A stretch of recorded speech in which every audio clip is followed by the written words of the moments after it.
Good morning. Hello, everybody. Today is, oh God, what day is it? January the 29th, 2022. I had a crazy idea that I wanted to plant in everybody's mind. Just, just for, you know, something to think about.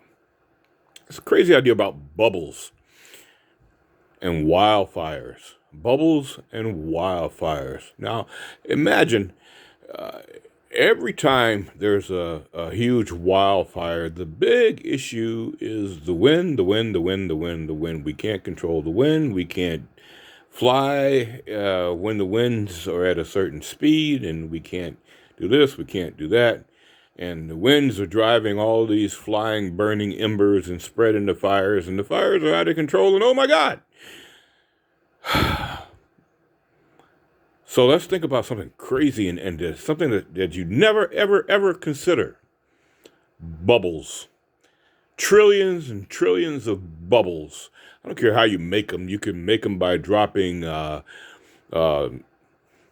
ceramic bombshells that have ceramic biodegradable clay and soap mixed in, and make these big bombshells and fill it with liquid nitrogen and drop it from an aircraft that's really high up, and when it hits the ground, it makes these big craters that break up the wood, and all of this. There's no explosives, so the liquid nitrogen just burst out of the shell on impact, releasing these clouds of nitrogen, like the Professor Leidenfrost from back in 16 whatever.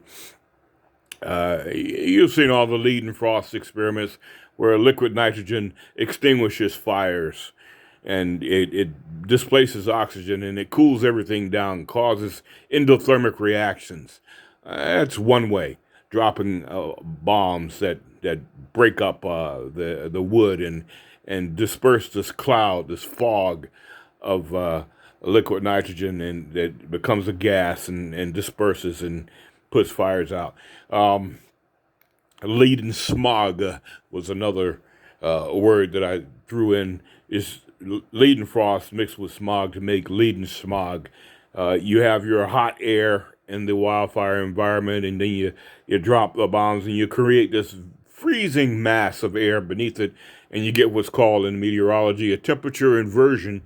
So the hot air traps the cold air beneath it, and as the wind pushes this freezing mass of nitrogen, it engulfs everything, mixes with the ash and smoke, and knocks out the fires. But let's get back to just the bubbles. I don't care how you make the bubbles, if you use giant bubble making guns or whatever.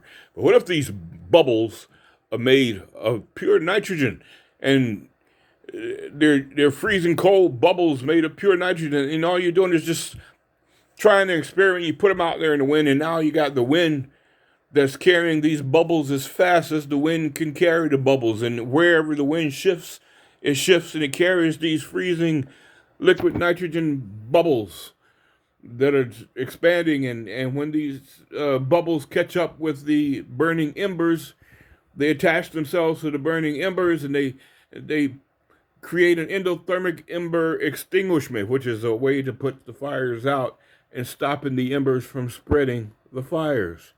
Get the picture? And now we're using the wind to our advantage. So we can welcome the wind.